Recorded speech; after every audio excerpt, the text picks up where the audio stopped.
আরে bus driver, বাসটা থামান। আরে ভাই, বাস থামালেন কেন? আরে পিছনে একটা বাচ্চা আসছে, ওই জন্য থামালাম। আরে ড্রাইভার সাহেব, আপনি বাস কেন থামাচ্ছেন না? আপনার বাস থেকে এই সোনার হারটা পড়ে গেছে। বাসে এটা জিজ্ঞেস করতে আসছিলাম, এটা কার?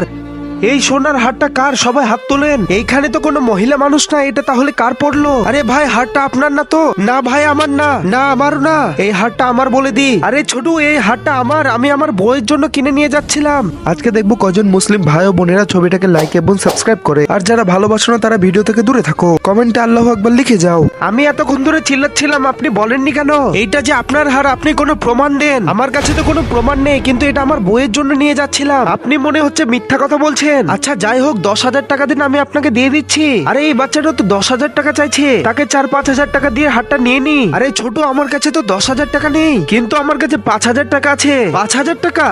আচ্ছা ঠিক আছে, দেন। এই যে নাও ছোট, 5,000 টাকা। আরে ওয়া, সোনার হার বলে নকল হার দিয়ে 5,000 টাকা নিয়ে নিলাম।